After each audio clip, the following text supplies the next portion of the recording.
안녕하세요. 실버 윙스입니다. 오늘 주제는 정신의학적 관점에서 바라본 인간의 성에 관한 이야기입니다. 오늘 우리는 인간의 성, 즉 섹슈얼리티에 대해 이야기하려고 합니다.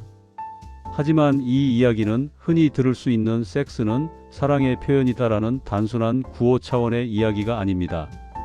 정신의학, 정신분석, 애착이론, 신경생리, 그리고 트라우마 심리까지 모두 연결해서 인간의 성이 마음에서 어떤 의미를 가지는지 깊이 살펴보려고 합니다.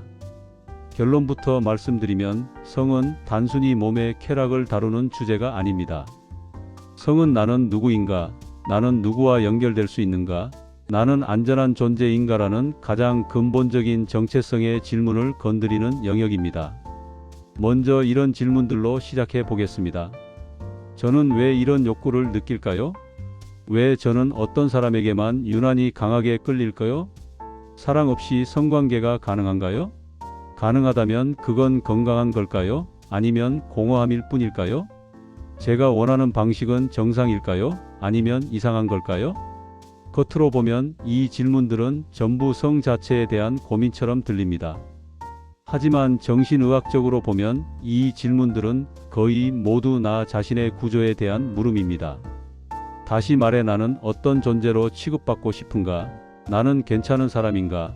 나는 선택받을 만한 사람인가라는 불안을 성이라는 언어를 빌려 묻고 있는 것입니다. 정신분석적 관점에서 보면 성욕은 단순한 생물학적 충동, 즉 본능 이상의 의미를 지닙니다. 프로이트는 성적 충동은 인간 정신의 가장 강력한 에너지다라고 말한 것으로 알려져 있습니다. 이 말은 종종 오해됩니다. 결국 인간은 다 성욕 때문에 움직인다라는 식의 단순한 해석으로 소비되곤 합니다. 하지만 실제 의미는 훨씬 더 섬세합니다. 그가 말하려 했던 것은 우리가 의식적으로 말로 꺼내지 않는 수많은 욕망들, 인정받고 싶은 마음, 특별해지고 싶은 마음, 압도당하지 않고 우위에 서고 싶은 마음, 금지된 선을 넘어서며 스스로의 존재감을 확인하고 싶은 마음, 이런 심리적 에너지들이 전부 성적 에너지에 변형된 표현일 수 있다는 것입니다. 즉, 성은 침대 위에서만 벌어지는 문제가 아니라 자존감, 권력감, 수치심, 소속감, 반항심까지 인간 마음 전체와 얽혀있는 힘이라는 뜻입니다. 그렇다면 이런 에너지는 어디서 시작될까요? 많은 분들이 사춘기 때 처음 느꼈다고 말씀하시지만 정신분석의 시선은 다릅니다. 성은 갑자기 어느 날 15살에 도착하는 손님이 아닙니다. 훨씬 더 이릅니다. 우리는 아주 어린 시기부터 이미 몸을 통해 위로받는 법을 배웁니다. 긴장을 풀고 안정감을 찾고 불안할 때 스스로를 달래는 방식을 몸으로 학습합니다. 아기가 울다가도 품에 안기면 진정하는 장면을 떠올려 보시면 됩니다. 그건 단순히 안아 올려졌다는 물리적 행위가 아니라 다른 사람의 온기와 심장 박동과 호흡 리듬을 통해 나는 안전하다, 나는 받아들여진다라는 감각이 몸에 새겨지는 순간입니다. 이 감각은 나중에 애착 방식과 성적 친밀감의 방식으로 그대로 이어집니다. 여기서 중요한 개념이 애착입니다. 애착은 쉽게 말해서 나는 타인에게 다가가도 안전할까? 라는 질문에 대한 몸의 대답이라고 할 수 있습니다.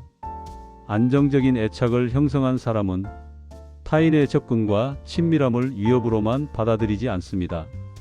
신체적인 친밀감, 즉 스킨십이나 성적 접촉 같은 상황을 서로 간에 정서적으로 연결되는 장으로 느낄 수 있습니다. 우리는 서로의 편이다. 나는 지금 혼자가 아니다라는 감각이 그 접촉 안에서 강화됩니다. 그래서 이런 경우 성은 단순히 육체적 만족이 아니라 관계를 더 깊게 만들고 정서적으로 진정과 안정을 주는 통로가 되기도 합니다. 하지만 불안정한 애착을 가진 사람은 다르게 반응합니다. 버려질까 극도로 두려운 사람에게 성은 종종 상대가 나를 떠나지 못하게 붙잡아 두는 장치가 됩니다. 다시 말해 우리는 이런 관계니까 당신은 나를 버리면 안 된다라는 감정적 약속을 강제로 만들어내는 수단이 되는 것입니다. 반대로 회피적인 성향이 강한 사람의 경우에는 정반대 전략이 나타납니다. 나는 상처받고 싶지 않다. 감정적으로 기대면 내가 무너질 수도 있다. 그러니까 깊은 감정은 주지 말자. 성은 즐기되 마음은 넘기지 말자. 이런 식으로 성은 애착의 완성이라기보다 오히려 애착으로부터 도망치는 방어막이 됩니다. 관계없이도 가능한 접촉으로 성을 사용하는 것입니다. 여기서 정말 중요한 부분은 이것입니다. 우리가 이 방식들을 선하거나 악하다고 올바르다 그르다로 재단하려는 순간 핵심을 놓치게 됩니다. 정신의학은 도덕 판정보다 패턴을 봅니다. 왜 나는 이런 방식을 선택하게 되었는가? 지금 이 선택은 나를 보호하고 있는가? 아니면 나를 더 깎아내리고 있는가? 이 질문이 핵심입니다. 정신의학자인 칼 구스타프 융은 이렇게 말한 것으로 전해집니다.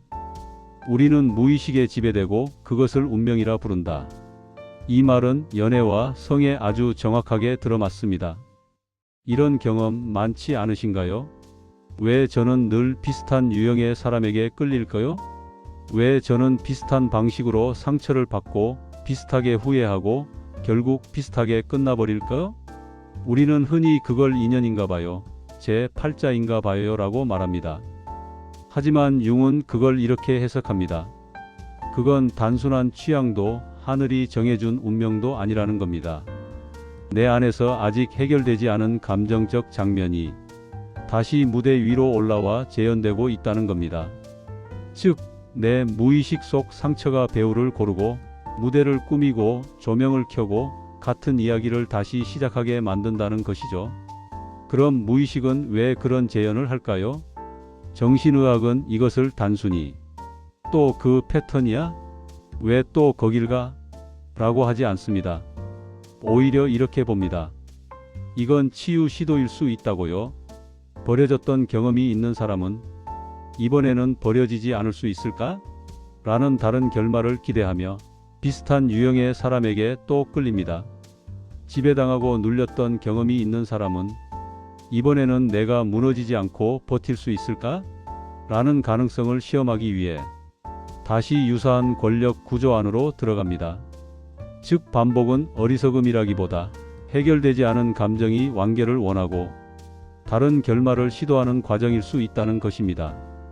문제는 이 시도가 실제로 치유로 이어지지 않고 또다시 상처로 끝나는 경우입니다. 그럴 때 우리는 그 패턴을 중독처럼 겪게 됩니다.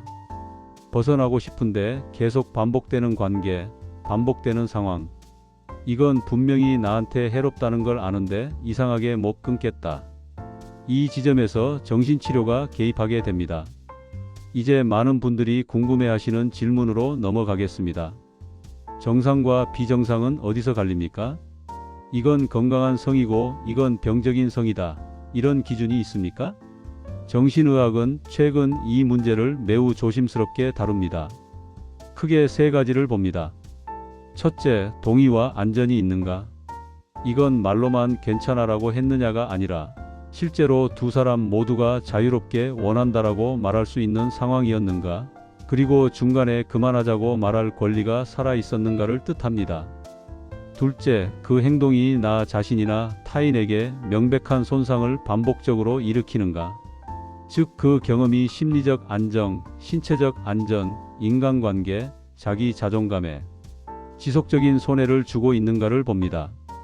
셋째, 내가 원하지 않는데도 끌려 들어가는가? 즉, 나는 분명히 하기 싫고 내 안에서 그만하자라는 신호가 나오는데도 그 상황에 또 가게 되고 또 가게 되고 또 가게 되는가? 그리고 끝나고 나면 항상 후회, 자기 혐오, 공허감만 남는가?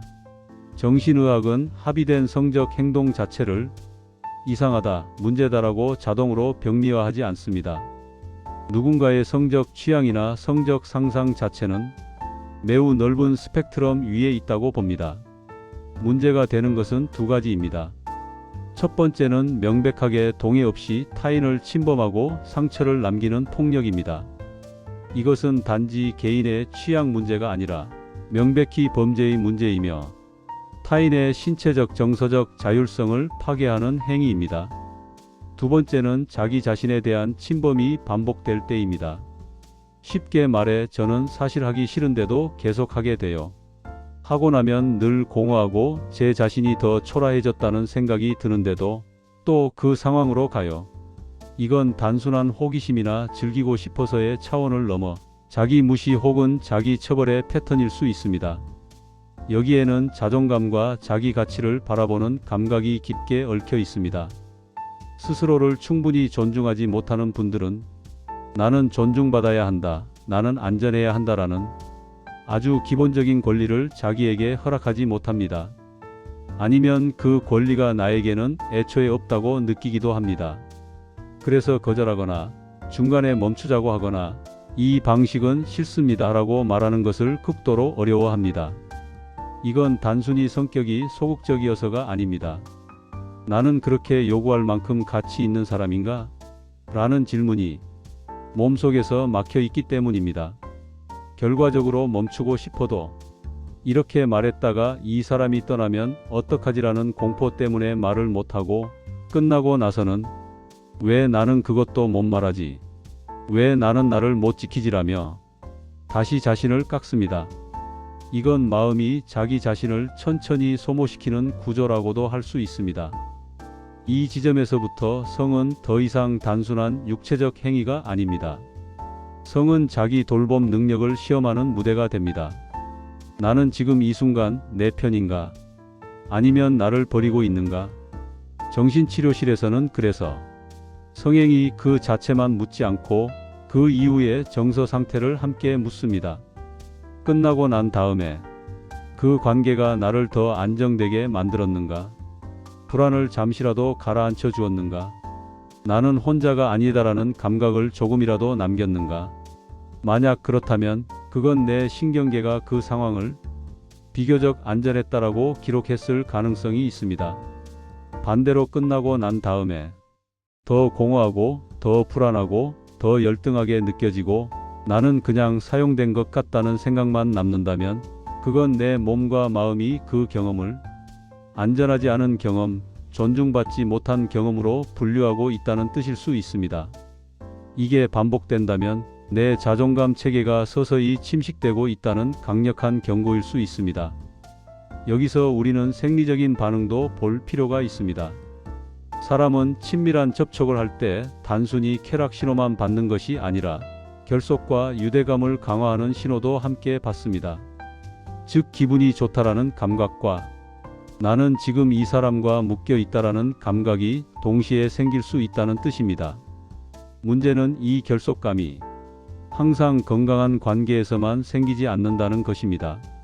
나를 힘들게 하는 사람, 나를 불안하게 하는 사람, 나를 존중하지 않는 사람과의 관계에서도 신체적 친밀감이 반복되면 심리적 매달림과 의존이 더 강해질 수 있습니다. 그래서 저 사람은 분명 저를 힘들게 하는데 왜 저는 그 사람에게서 못 벗어나죠? 라는 질문은 절대 단순하지 않습니다. 그건 의지가 약해서가 아니라 몸과 신경계가 이 연결이라도 붙잡아야 산다고 착각하고 있기 때문입니다. 이제 사랑과 성의 관계로 가보겠습니다. 많은 분들이 이렇게 묻습니다. 진짜 사랑이라면 성적 끌림도 함께 오는 것 아닌가요? 또 반대로 우리가 성적으로 잘 맞으면 그게 사랑 아닌가요? 정신의학은 이 둘을 분리합니다. 사랑은 유대, 돌봄, 책임, 상호보호, 그리고 시간 속에서 쌓이는 신뢰의 구조입니다. 반면 성적 끌림은 훨씬 더 즉각적이고 본능적인 흡인력일 수 있습니다. 우리가 누군가를 보자마자 강하게 끌릴 수 있는 힘은 우리가 그 사람과 평생을 함께하며 서로를 지켜주고 싶은 마음과는 다른 회로에서 발생할 수 있다는 뜻입니다. 정신의학자인 프로이트는 인간의 사랑을 두 흐름으로 설명했습니다. 하나는 이상화된 애정, 즉 당신을 보호하고 지켜주고 싶다라는 마음. 또 하나는 원초적 욕망, 즉 당신을 갖고 싶다, 당신과 하나가 되고 싶다라는 충동. 그리고 이 두 흐름은 항상 같은 사람에게 같은 타이밍으로 같은 강도로 향하지 않을 수 있다고 말했습니다. 이 말은 현실적으로 이런 상황을 허용합니다. 저는 이 사람을 정말 사랑하고 평생 함께하고 싶습니다. 그런데 성적으로는 큰 흥분이 잘 일어나지 않습니다. 또는 저는 저 사람에게 강하게 끌립니다. 하지만 솔직히 말하면 제 인생 전체를 맡기고 싶은지는 아직 모르겠습니다. 이 두 문장은 모두 존재할 수 있는 정상적인 인간 반응입니다. 이 둘이 항상 완벽하게 겹쳐야만 정상적인 사랑이라고 생각하면 오히려 우리 자신의 솔직한 감정을 죄책감 속에 가두게 됩니다. 그렇다면 정신의학이 바라보는 건강한 성은 무엇일까요? 몇 가지 중요한 기준이 있습니다. 첫째, 나는 내 몸 안에 머물러 있을 수 있어야 합니다. 이건 단순히 육체적으로 편안하다가 아니라 지금 일어나는 일이 내 의지와 연결돼 있고 내가 분명히 동의하고 있으며 나는 지금 나 자신으로 존재하고 있다는 감각을 유지할 수 있어야 한다는 뜻입니다. 둘째, 나는 중간에 멈추고 싶으면 멈추자고 말할 수 있어야 합니다. 그리고 그 말이 무시되지 않을 거라는 믿음이 가능해야 합니다. 이건 관계의 신뢰와 권력 균형의 문제이기도 합니다. 셋째, 끝난 이후에 나는 완전히 무너지지 않아야 합니다. 수치심, 혐오감, 나는 그냥 쓰이고 버려졌다라는 감정만 남는다면 그건 분명 신호입니다. 건강한 경험은 반드시 황홀할 필요는 없지만 적어도 나를 조금 더 안정시키고 나를 조금 더 받아들이게 하고 나를 심하게 깎아내리지 않는 방향으로 남아야 합니다. 넷째, 그 경험 속에서 나뿐 아니라 상대 역시 안전했고 존중받았다고 확신할 수 있어야 합니다. 서로가 서로를 단순한 도구로 쓰지 않았다는 감각, 둘 다 인간으로 대우받았다는 감각, 그게 매우 중요합니다. 융은 만남 자체가 치유다라고 말한 바 있습니다. 이 말을 성에도 그대로 적용할 수 있습니다. 좋은 만남이란 내가 그 자리에서 더 작아지고 더 침묵하고 더 겁먹는 방식으로 길들여지는 순간이 아니라 오히려 내가 나다운 모습으로 있어도 괜찮았던 순간이라는 뜻입니다. 치유는 바로 그런 만남에서 시작됩니다. 결국 성이 치유가 되는가 아니면 상처의 반복이 되는가는 여기서 갈립니다. 그 만남은 나를 더 살아있게 만들었는가 아니면 나를 더 가리게 만들었는가? 그 만남 이후에 나는 나를 더 존중하게 되었는가 아니면 나를 더 미워하게 되었는가? 이제 마지막 질문으로 돌아가겠습니다. 저는 정상인가요? 정신의학은 이렇게 답하려 합니다. 정상인가요? 라는 질문보다 더 중요한 질문이 있습니다. 그 질문은 이것입니다. 지금 이 방식은 저를 돌보고 있습니까? 나의 욕구는 나를 파괴하고 있습니까? 아니면 나를 살리고 있습니까? 이 관계 속에서 나는 사라지고 있습니까? 아니면 더 나답게 서고 있습니까? 나는 지금 나를 이용 가능한 물건처럼 다루고 있습니까? 아니면 존엄한 존재로 대하고 있습니까? 이건 도덕의 문제가 아닙니다. 이건 존재의 문제입니다. 결국 성은 단순히 기술의 문제가 아닙니다. 성은 내가 나를 어떻게 대하는가를 보여주는 장면이고 내가 타인과 어떤 방식으로 연결되고 싶은지를 드러내는 언어이며 동시에 내가 나에게 어떤 수준의 존엄을 허락하는 사람인지 가장 적나라하게 드러나는 순간입니다. 그래서 인간의 성은 절대 가볍거나 저급한 주제가 아닙니다. 오히려 가장 근본적인 질문입니다. 나는 어떤 존재로 살아가고 싶은가? 나는 나를 사랑할 수 있는가? 나는 누군가와 연결될 준비가 되어 있는가? 이 질문을 진심으로 스스로에게 던질 수 있는 사람만이 정신의학적 관점에서 볼 때 비로소 자신의 성을 책임있게 다룰 준비가 되어 있다고 말할 수 있습니다. 시청해 주셔서 감사합니다. 구독과 좋아요는 제게 정말 큰 힘이 됩니다. 다음에도 더 깊고 좋은 이야기로 다시 찾아뵙겠습니다.